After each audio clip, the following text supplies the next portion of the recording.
बिस्मिल्लाहिर्रहमानिर्रहीम।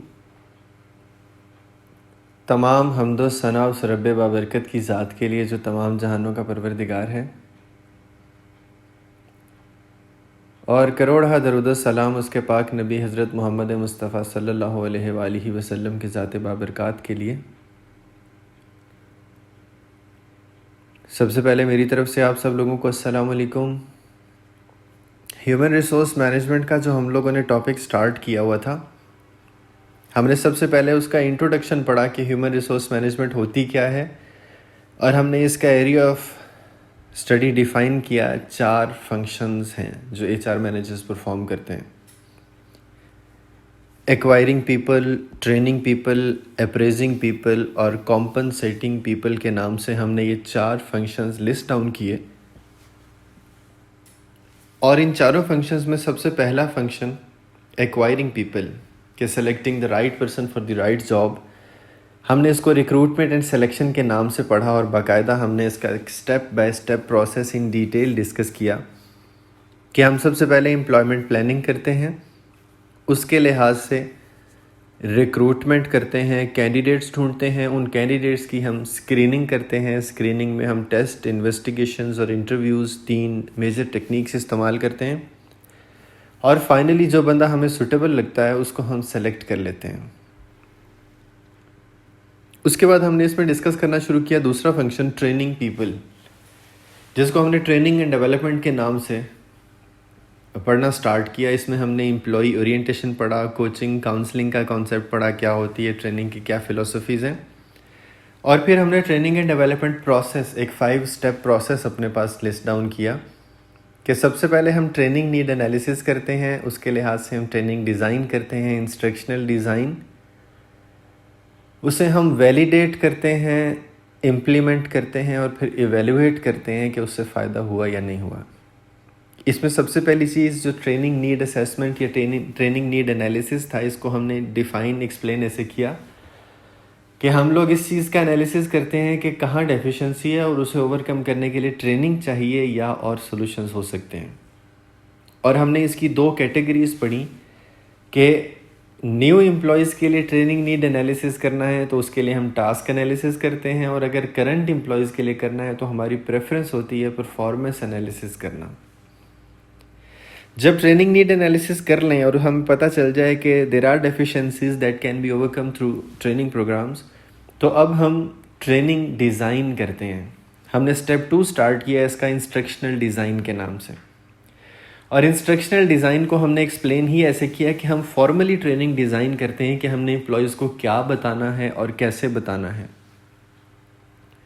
वो क्या बताना है हमने उसका नाम रखा ट्रेनिंग कंटेंट्स, और कैसे बताना है हमने उसका नाम रखा ट्रेनिंग मेथड्स। ट्रेनिंग कंटेंट्स में हमने पढ़ा कि हम लोग डिफ़ाइन कर लेते हैं क्या एकेडमिक मटेरियल्स और क्या क्या सपोर्टिंग मटेरियल्स चाहिए जो हमें एम्प्लॉयज़ तक कन्वे करने हैं। इसका जो दूसरा हिस्सा है ट्रेनिंग मेथड्स, उसको हमने एक्सप्लेन ही इस तरह से किया कि ये वो सारी टेक्निक्स या प्रोसीजर्स हैं जिनके थ्रू हम उन एम्प्लॉयज़ तक ट्रेनिंग कंटेंट्स पहुंचा देते हैं जिन तक हम पहुंचाना चाह रहे हैं। यहाँ पे आके हमने 2 फ़िलोसफीज़ डिस्कस की कि ट्रेनिंग ऑन द जॉब भी हो सकती है, ऑफ द जॉब भी हो सकती है। ये ट्रेनिंग का मेथड नहीं, फ़िलोसफी है। और इसको हमने एक्सप्लेन इस तरह से किया था कि अगर एम्प्लॉयज़ साथ साथ काम करें, साथ साथ सीखें, तो ये ऑन जॉब ट्रेनिंग है, और अगर कहीं और सीखें और आके जॉब पे अप्लाई करें तो ये कहलाएगा ऑफ जॉब ट्रेनिंग। साथ ही हमने इसमें डिस्कस किए, ऑन जॉब ट्रेनिंग की डिटेल्स पढ़ना स्टार्ट की तो हमने उसमें बेनिफिट्स डिस्कस किए कि क्यों प्रेफर करती हैं ऑर्गेनाइजेशन ऑन जॉब ट्रेनिंग को, और साथ हमने इसका प्रोसेस भी पढ़ा कि हर चीज़ को जिस तरह इम्प्लीमेंट करने के लिए एक स्टेप बाय स्टेप प्रोसेस है, इसी तरह से ऑन जॉब ट्रेनिंग को भी अगर हम सिस्टमेटिकली लेके चलेंगे तो वो ज़्यादा बेनिफिशियल होगी। फिर हमने ट्रेनिंग के मेथड्स पढ़ना स्टार्ट किए तो ऑन जॉब ट्रेनिंग के 6 मेथड्स हमने डिस्कस किए: coaching, job rotation, special assignments, job instruction training, informal learning और apprenticeship. Off the job training में हमने 4 मेथड डिस्कस किए: lectures, seminars, conferences, workshops, case studies और सिमुलेशंस। अब ऑर्गेनाइजेशन ने ट्रेनिंग नीड एनालिसिस कर लिया, उसके लिहाज से उन्होंने कंटेंट्स डिफाइन कर लिया, मेथड डिफाइन कर लिया कि ट्रेनिंग प्रोग्राम को किस तरह से कन्वे करना है उन लोगों तक जिन तक हम पहुंचाना चाह रहे हैं। अब जो मेथड सेलेक्ट कर चुकी है ऑर्गेनाइजेशन, चाहे वो ऑन जॉब है चाहे ऑफ जॉब है, उसको वैलिडेट करना ज़रूरी है। स्टेप 3 हम नेक्स्ट स्टेप इसका स्टार्ट कर रहे हैं। अब उसको वैलिडेट करना क्यों ज़रूरी है? फ़र्ज़ करो एक ऑर्गेनाइजेशन के अंदर 1500 एम्प्लॉयज़ हैं, उन 1500 एम्प्लॉयज़ में से 500 एम्प्लॉयज़ को ट्रेनिंग देना चाह रहे हैं और वो 1 महीने का ट्रेनिंग प्रोग्राम है। अब 1 महीने का ट्रेनिंग प्रोग्राम करने के बाद जब वापस आते हैं तो पता चलता है कि ये तो ठीक बातें ही नहीं थी जो हमने बतानी थी, हमें तो कोई और टेक्निक सिखानी चाहिए थी। जब 1 महीने बाद पता चलेगा, टाइम भी ज़ाया हुआ, कॉस्ट भी ज़ाया हुई और ट्रेनिंग का फ़ायदा भी नहीं हुआ। तो ट्रेनिंग को एक्चुअली इम्प्लीमेंट करने से पहले इस चीज़ को वेरीफाई करना कि नीड एनालिसिस ठीक था और कंटेंट्स ठीक थे और उसको बताने के लिए मेथड ठीक चूज़ किया है या नहीं, this process is called validation. और वैलिडेशन ऑर्गेनाइजेशन ख़ास तौर पे करती हैं ताकि एक्चुअल ट्रेनिंग में बग्स, गलतियाँ, एरर्स कम से कम हों।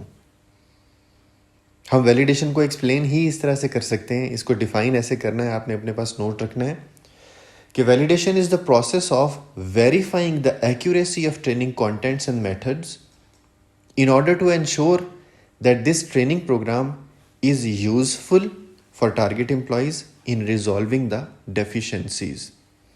हमने शुरू में पढ़ा था कि ट्रेनिंग प्रोग्राम डिज़ाइन ही इसलिए करते हैं ताकि हम डेफिशिएंसीज़ को रिमूव कर सकें।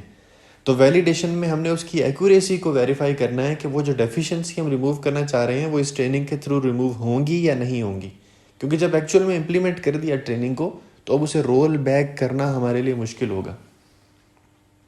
यहाँ पे आके वैलिडेशन कर सकते हैं हम 2 तरीक़ों से।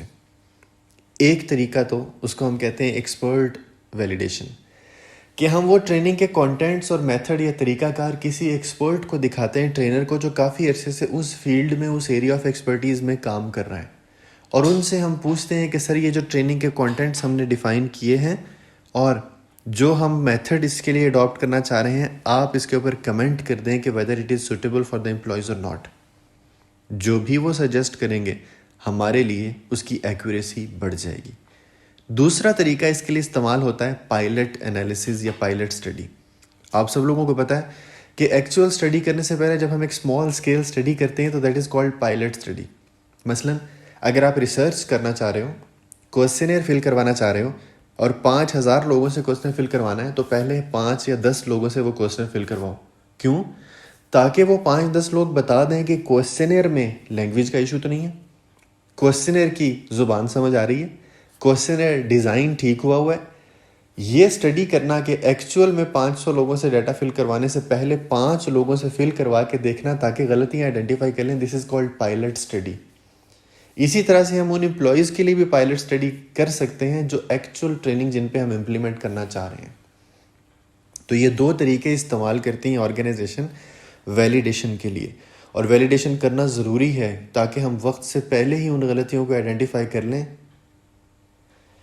नेक्स्ट हमारे पास स्टेप 4 ट्रेनिंग प्रोसेस में इम्प्लीमेंटेशन। अब हम ट्रेनिंग नीड एनालिसिस कर चुके, हमने उसके लिए आज से ट्रेनिंग डिज़ाइन कर ली कि एम्प्लॉयज़ को क्या बताना है, कैसे बताना है। हमने उसको वैलिडेट कर लिया, वेरीफाई कर लिया कि ये सारा कुछ ठीक है, बताना चाहिए। अब हम एक्चुअल में ट्रेनिंग इम्प्लीमेंट कर देते हैं। ये जो इम्प्लीमेंटेशन है ये वो प्रोसेस है जिसमें हम एक्चुअली ट्रांसफ़र कर रहे हैं training contents from experts to the employees ताकि उनकी डेफिशिएंसीज ख़त्म हो जाएं। अब ये जो हमारे पास इम्प्लीमेंटेशन का प्रोसेस है, स्टेप है, इस स्टेप को हम एक्सप्लेन ही इस तरह से करते हैं। डेफिनेशन के तौर पे आपने इसका अपने पास नोट रखना है कि the process of applying the training to the target audience that has already been designed and validated so that deficiencies may be overcome. Simple सी चीज़ है कि डेफिशिएंसीज को ओवरकम करने के लिए वो ट्रेनिंग जिसको हमने डिज़ाइन और वैलिडेट किया है उसको एक्चुअल में उन एम्प्लॉयज़ तक पहुंचा देना जिन तक हम पहुंचाना चाह रहे हैं। इसमें जिन ग्राउंड रियलिटीज़ का ख्याल रखते हैं कि ट्रेनर टाइम पे अवेलेबल हो, रिसोर्सेज सारे के सारे हों, फाइनेंसेस जो चाहिए, मटेरियल रिसोर्सेज जो चाहिए, HR ह्यूमन रिसोर्सेज जो चाहिए वो सारे के सारे हों, टाइम एंड कॉस्ट हम उसको अच्छे से मैनेज करें और जितने कॉन्टीजेंसी फैक्टर्स हैं हम साथ साथ उनको ऑब्जर्व करके रिजॉल्व करते रहें। अगर हम ये करते रहेंगे तो we are implementing the training program in the right way. हम कह सकते हैं कि इम्प्लीमेंटेशन क्या है, वो जो हमने 4 स्टेप प्रोसेस पढ़ा था, prepare the learner, present the training, try outs and follow-ups. अगर हम ये करते रहेंगे तो ट्रेनिंग को इम्प्लीमेंट करना सिस्टमेटिक हो जाएगा हमारे लिए। अब आता है हमारे पास last step, step 5, which is called evaluation of training. अब इतना सारा काम हम कर चुके हैं, ट्रेनिंग डिज़ाइन की, उसको वैलिडेट किया, उसको इम्प्लीमेंट किया, एम्प्लॉय को सारा कुछ सिखा दिया। ज़रूरी नहीं है उसी टाइम, थोड़े अरसे बाद हम ये एनालिसिस करते हैं कि जिन डेफिशिएंसीज़ को फोकस करके ट्रेनिंग प्रोग्राम डिज़ाइन किया था वो डेफिशिएंसीज़ दूर हुई या नहीं हुई। ये वाला एनालिसिस करना कहलाएगा इवैल्यूएशन ऑफ द ट्रेनिंग। और हम सबको पता है कि जब तक हम किसी चीज़ को इवैल्यूएट नहीं कर लेंगे हमें पता नहीं चलेगा कि वो ठीक थी या नहीं थी। अपनी तरफ से तो हमने ठीक किया ना, कि प्रोसेस सारा ठीक लेके चलें, सिस्टमेटिक लेके चलें, नीड एनालिसिस भी किया, इंस्ट्रक्शनल डिज़ाइन भी, वैलिडेट भी, इम्प्लीमेंट भी, तो अब हम समझते हैं ट्रेनिंग ठीक हो गई। ऐसे नहीं है। अब हमने बाकायदा एनालिसिस करना है कि जो मकसद जहन में रख के ट्रेनिंग शुरू की थी वो मकसद पूरा हुआ या नहीं हुआ। और मकसद क्या था? To remove the deficiency, to develop the employees, to improve their skills for future. अब यहाँ पे ट्रेनिंग को इवेल्युएट करने के लिए ऑर्गेनाइजेशन जो मुख्तलिफ तरीक़ाकार इस्तेमाल करती हैं, हम उसको पहले ये इवेल्युएशन है क्या, आपने अपने पास इसकी डेफिनेशन नोट रखनी है इवेल्यूशन ऑफ ट्रेनिंग प्रोग्राम की, कि after successful implementation of training program its effectiveness should be measured to identify whether the training was successful in removing the deficiencies और नॉट। कि ट्रेनिंग के थ्रू जो हम deficiency remove करना चाह रहे थे वो हुई या ना हुई। अब ये काम करने के लिए, ट्रेनिंग को इवेल्युएट करने के लिए ऑर्गेनाइजेशन 4 मुख्तलिफ प्रोसीजर्स, 4 मुख्तलिफ तरीके इस्तेमाल कर सकती हैं। आपके सामने लिस्ट डाउन हुए हुए हैं, रिएक्टिविटी, बिहेवियर, लर्निंग और रिजल्ट्स। पहले तो ये चीज़ याद रखनी है कि ये चारों के चारों किसी एक ट्रेनिंग प्रोग्राम के लिए सूटेबल नहीं है। सिचुएशन बताती है, ट्रेनिंग की टाइप बताती है, एम्प्लॉई की टाइप, कॉन्टेंट्स, कॉन्टीजेंसी बताती है कि वो मेथड उस सिचुएशन के लिए सूटेबल है या नहीं है। अब ये हम मेथड चारों डिस्कस करेंगे। अब ये मैनेजर की इनसाइट है कि वो डिसाइड करे कि किस ट्रेनिंग के लिए कौन सा मेथड सूटेबल है। अब सबसे पहला मेथड जो रिएक्टिविटी है, यह रिएक्टिविटी से मुराद है immediate reaction after the training. हम सब लोगों को पता है, हमारे साथ इस तरह अक्सर होता है, कोई लेक्चर हुआ है, कोई सेमिनार हुआ है, तो लेक्चर से बाहर आते ही हम एक दूसरे से कह रहे हैं कि यार बहुत अच्छा लेक्चर था, बड़ा मज़ा आया सुन के। और इस तरह भी पॉसिबिलिटी है कि उस लेक्चर से बाहर आके हम कहें कि यार बोर ही था, यार फ़ायदा क्यों नहीं हुआ, इतना सारा देर बैठ के टाइम ज़ाया करके आ गए। ये जो इमीडिएट रिस्पॉन्स है ना उस लेक्चर के बारे में, ये कहलाता है रिएक्टिविटी। ये मैंने मिसाल देने के लिए बताया है।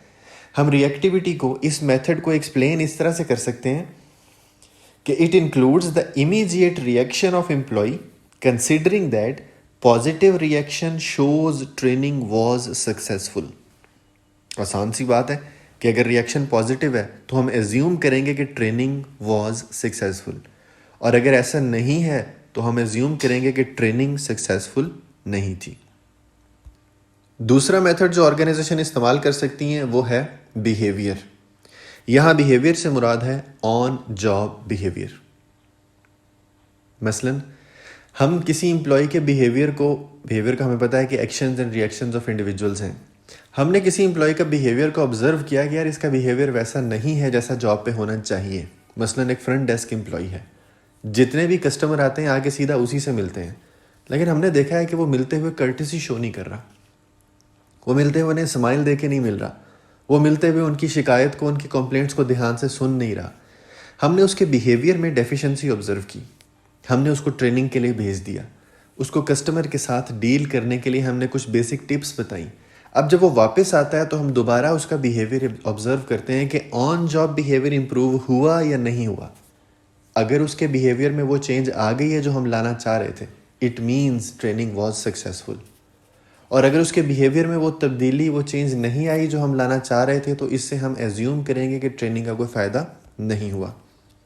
हम इसको एक्सप्लेन इस तरह से कर सकते हैं कि it is the evaluation technique where on job behaviour of an employee is observed considering that a positive change in behavior shows the success of training program.